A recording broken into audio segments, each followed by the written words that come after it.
What's up? Good morning. This is DVS Budafe here, and it's been a while since I made a video. And I've made a crap ton of videos actually, but I didn't feel like they were any good quality. And basically, what I've been trying to do, I've been trying to increase my quality of videos. Not just because it's what most people that upload YouTube does. It's just it's hard. I watch videos. Every video I watch at least 4 to 5 times. I always put comments and notes written down, just like stuff I want to change. And there's a lot of stuff that I really want to change. So starting right now, I'm going to make a level 50 video because I've hit level 50, and that's why I've been waiting. I just want to hit level 50, explore the content, so I get a bigger, better, broader picture of just a lot more things. So today I'm going to talk about, the perks of level 50, some of the stuff that, I actually didn't find out until it just randomly started happening. So the one thing I really want to talk about is dailies. Now, once you hit level 50, people are going to be talking about, oh, did you do your dailies? And you're probably going to be like, well, what is a daily? Now, if you remember this location, this is the Crimson Badlands. This is actually where you started off when you come off from your initial, I guess you could say, tutorial ship missions. And this is one of the, this is one of the areas, the optional areas, which you come to, Crimson Isles, and it's through taking the Trua Drill spaceship. Now, what this basically is every day this gets reset, and you have a crap ton of missions you can do. Now, you get these missions by talking to the NPCs, and it's the same NPCs always give out the same, pretty much, missions. And you go around and you collect these missions, and the amount of XP that you get for these missions is the equivalent to 1 Elder Point. Now, Elder Gems, I just call it a point, this is the end-game currency, basically. Gold and plat is still relevant, renown is still relevant, crafting vouchers are still relevant, but this is where the bread and butter is. This is where you're going to get additional ant points to unlock, additional skill bars. So let's say you have an action set, additional action set. So let's say, you have your straight PvP leveling setup, dungeon run DPS setup, and then you have like a support healer or tank setup that you want to use. Well, then you're kind of exploring, the whole war plots thing, and you kind of want to use your PvP setup, but you need a completely different setup because, it's a high coordination 40-man PvP, so you're going to have people that just run utility and stuns. So it's one of those things that heavily invest in getting your Elder Gems. You need your Elder Gems. You want your Elder Gems. Get the Elder Gems. Run your dailies are going to give you a crap ton. You usually get at least, I think, 20 through your dailies. But just running simple adventures, not even dungeons. For example, I run a lot of adventures last night, and just by doing 3 runs, I believe it was, or 4 runs, I got 40 Elder Gems. Because I did them all on the gold medal. And, like, you get Elder Gems like it's candy. Pretty much. So, just talking about Elder Gems, keyword Elder Gems, get the Elder Gems, you want the Elder Gems. The one thing I really want to show in this video is the really cool features that I have. I didn't even know the game even offered this. So, gonna get my hoverboard out here and head our way to the crafting table, next destination. Now, one of the things once you get to level 50 is you have 45 ant points that you can spend. Now, with Elder Gems, you can get that capped out to 55. And those extra points that you get really do make a huge difference. For example, I remember in an earlier video, I was talking about how you can unlock, pretty much every single ant point. Well, that's false. It's now been clarified. It is capped. They don't want to get it too ridiculous. But the cost to getting 1 ant point is like 450 Elder Gems, if I'm not mistaken. And that takes pretty much a month to get, because you're only allowed 140 Elder Gems, I believe. I'm not checking right now, sorry for my ignorance, but I believe it's only 140 Elder Gems per week. And that gets resets on a Monday night going on to a Tuesday morning. I'm quite sure. Once again, sorry for my ignorance, I didn't research it, but this is stuff that's been happening. Now, I haven't experienced my first reset yet, and I only have 56 Elder Gems just because, I've been enjoying the leveling process. Exploring everything. I want to know every detail. Now, one of the things, especially if you're crafting, level first, craft later. A lot of people are doing that. I was doing it at the same time, and you know what? A lot of people are regretting not picking up those mining nodes while they were leveling, because I did, and I was able to get to level 50 so easily in crafting. And you know what? It was worth it. And the reason why? I think I sold everything. Yes, I did. But you get these secondary gems. Now, the primary ores that you get, those are worth quite a bit. Just selling them once you get to the next tier, just selling, let's say you get to the second tier, so you need titanium, so you sell all your iron, and selling the predecessor tier of ore gets you a lot of money, but the gems get you even more money. And as you can see, I've saved all my gems, because once you cash these in, you get like an easy 10 gold pretty much for free, and that's just usually with one gem. I don't know about the prices now because they kind of fluctuate, and this is I'm talking about market price. Selling on the market, you make a heck of a lot more money. Vendors, I don't think you get that much. As you can see here, 10 of these is pretty much 1 gold, so if you do the math, that's 4 gold, 4.5 gold right there. But the one thing I want to show you, when you get to level 50 crafting, you can use these talent points. Now, these talent points really do make a difference. For example, sorry, I'm just clearing my voice. 5% extra power capacity for your heads and shoulders. Now, that's a lot. That's basically being able to go from, let's say, 50 finesse to 58 finesse. Now, it doesn't sound quite a lot, but it is quite a lot. It's a nice free increase. And then you can always unlock these talent points, and you can only actually unlock 1 talent point within a level. So if you get to level 4, you can only unlock the supercharged forge auxiliary armor instead of having the main armor. So it's one of those things where it's kind of cool to trick out, and you can actually reset them with voucher points. But it just comes down to, let's say you got 2 armor smiths in the actual game. Sorry, not in the game, in your guild. And you might actually set up your talent points so you can be a reflection of somebody else. So you might be going, okay, I got all the chest stuff and all the main armor stuff, and you get all the auxiliary armor stuff, and you work back and forth that way. But the one thing I really want to show you, so what I'm going to do is I'm going to bring up a random schematic. Let's go with chests, and let's buy some stuff.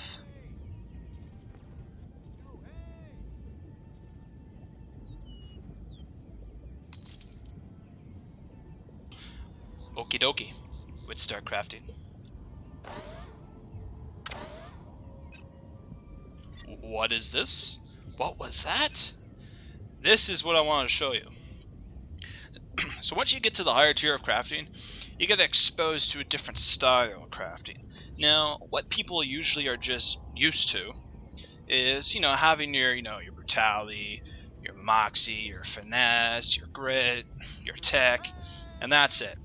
Well, once you get to the higher levels of crafting, you can start doing, deflection, armor, critical deflection, just base health stat, critical hit rating, and so on and so on and so on. Strike through, crit severity, and this really helps out with crafting because you actually get more out of it going with the base, just normal health instead of grit. For example, I believe, if I get my grit up, grit is, do 20 grit is roughly, 280 health? And this has cost me 89 power for my capacity, for my capacitor. Well, I'm getting 325, a heck of a lot more than what I'm getting out of this grit. 454 power. And you know what? This is not even supposed to be in this slot. This is a red slot, so it's actually increasing how much it should actually be worth. So, for example, if I get this pretty much the same amount of power usage, I'm getting pretty much double the health. Now that's insane. And if we, for example, I take this up a notch and I take this up a notch, I'm just completely demolishing how much health I'm getting compared to how much I can get out of this. So end game, getting the base stat over the actual attribute is huge, but it can cost you.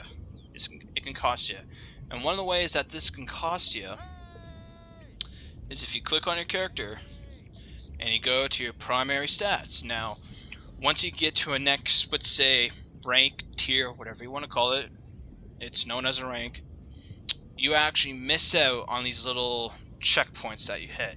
Now, once you get to, let's say, rank 3, that's 150 base health that you gain. So, you require 552 grit. Now, if we calculate this, 552 grit, that is roughly, I got the 5, I think it's 780, 800? Yeah, 780, 800. And you add 150, 150, 150. So you're looking at, let's call it 800. Add the 3, you got 1,150. Now, yes, this is nice, this is great. You know, you're getting about 1,100 health, but you can have just one armor that gives you 1,100 health instead of having this primary attribute. So that's why crafting right now is kind of tricky, because now you're kind of like, well, screw the primary attribute. I'll just go straight for the hard, the base stat, the hard stat. And I've just been noticing while doing this, it's pretty much worth it. I haven't found something that's worth more getting the base stat, unless if it's like critical, like unless if it's like insight. Actually, I think it's a little bit more. It's a little bit more to level up the insight. I do believe, because insight does cost, the actual deflect costs quite a bit for putting it on your armor, so this might actually make it worthwhile for a warrior or NG, because this is our deflect rating and deflect critical hit rating. So yeah, you gotta play around with it. It's really cool. It's something new and experience, and that's why I wanted to hold off on making these videos, because I wanted to experience these things and talk about it. Because, you know, this is pretty much revolves the whole game. If you think that you're level 45 and you know everything about the game, once you hit level 50, you get a whole new spectrum and overview of the game. The game completely changes. For example, I'm running veteran adventures and dungeons, and if you think a veteran adventure is even comparable to a veteran dungeon, you are mistaken, because those vet dungeons, I'm like, we're trying DVS gaming to get gold on them, and they are hard. They are hardcore. If this is what we're getting out of a dungeon, I cannot wait to get into those raids. Oh, hardcore. Things hit heavy, and it's more of a math number game, because if you can't pull, you know, 5k DPS, well, you know, you got 10 warriors pulling 5k DPS, and you're a warrior and you're only pulling 2.5 k DPS on a single mob. Well, you're kind of letting everybody down now. You know, get 5k DPS as a warrior, that's quite a lot. You know, you gotta actually sort out everything. I haven't even seen a warrior get 5k DPS. I'm just using an example. But I know if I'm running mobs, like ad control, I get 5k DPS so easy. But single target, with my empowered completely maxed out, I'm looking at roughly what, with my actual power link, it's 3k. Without the power link, it's 2k DPS. But once again, my amps aren't even remotely invested that much that I can improve it a heck of a lot more. I'm quite confident after amps I can get 4K DPS with the DPS warrior. But for right now, we don't have any, you know, nothing's tiered out completely in purples. I'm still running with a mix between blues and base level 50 craft and stuff. So it's not really, I can't really judge on it right now. For example, raid gear, the stats that you get on like a raid set is through the roof. It completely makes level 50 armor look like chump armor. A fish level 50 won't even come close to a full raid set gear like warrior. If you have a fresh 50 warrior and the raid outfit warrior, not even close. The raid outfit warrior is pretty much twice the person of a fresh level 50 warrior, and that's just because, you know, some of the raid drops for weapons, you're getting about 1,000 assault power, while a fresh level 50 you're getting about 500, 600, so assault power. So there's a huge difference. So if you think level 50 is all around the same stats, it is not. Level 50 is pretty much a whole new game. I said it once and I said it before, but it's a whole new game. Now I'm super excited because this is kind of one of the first games I've actually played where once you get to max level or completely tiered out or have a shit ton of skills, that it evolves into something new and fresh and keeps the game alive and makes the end game just such more rewarding and exciting. For example, I played EVE Online for about 6 years, and once you get, you know, a crap ton of skills and money, for example, I think the most I ever had was 2 trillion ISK. That's just because I had a cool incursion exploit I was running. If you ever did incursions in EVE Online. But you know, in EVE Online, there's not really much you can do in endgame. There's really no endgame. Basically, when you start the game, it's pretty much endgame right there. So, yeah, I gotta say, get to level 50 as soon as you can. Make sure you're collecting those nodes for your mining. So, at least if, for example, if you're just mining, get your mining tier up. Don't worry about the crafting. Once you have about a full stack of crafting materials, just level up and level the actual crafting. For example, if it's like tech, armor, tailor, and what's the other one? I forget what it is. But just wait until you get to level 50. You know, get your relic hunting or your mining up, but let that actual crafting gear stuff wait until you level 50, because you'll just level up so much faster.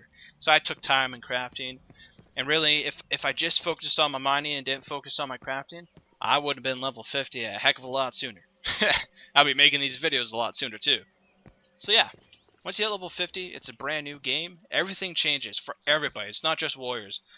Espers. I haven't seen any level 50 espers that actually can do anything yet. So if you want to play something that a lot of people really aren't perfecting, play an esper, because I haven't seen any good espers yet, but I've seen a crap ton of good spell slingers. I'm guessing all the mechanically good players are going through the spell slinger, because if you're a high skill cap player and you play a spell slinger, it will always be at an esper. But if you're not that good of a mechanical player, play an esper to its fullest, and you can do a lot more than an unskilled spell slinger. It's one of those mechanical things. It's if you're a skilled player and you play a certain class, you know, you can completely outperform the other class, but if you're not that good of a skilled player, you're not going to do that well. So, you know, it comes down to what you feel and what you like. But yeah, I've been rambling too much. I only want to talk about, you know, hitting level 50, get people really confident going through that grind, because man, once you get to level 45, the grind really starts, and it sucks. I'm telling you, it sucks. It really sucks. Once you get from level 47 to 50, it's even worse, because you're just praying that you can find more missions and tasks to do. And at the same time, you're just killing waves and waves of mobs just to get your levels up. And sometimes get so bored you have to switch into PvP and, you know, do some PvP and get some levels that way. And I gotta tell you, I did level 48 just with PvP, and I consider PvP leveling a little bit slower on the high tiers, just because I can grind mobs pretty fast, but when you grind mobs for about 3 hours, you gotta switch it up, because you pretty much want to take a gun, load it, and just get rid of yourself. It really does suck, but getting to level 50 is all worth it. I'm having the time of my life running these adventures and dungeons, and I hope you guys really put the pedal to the metal, or metal to the pedal, whichever way you want to say it, and just get to level 50 and go through that grind. And I can't wait to see you there.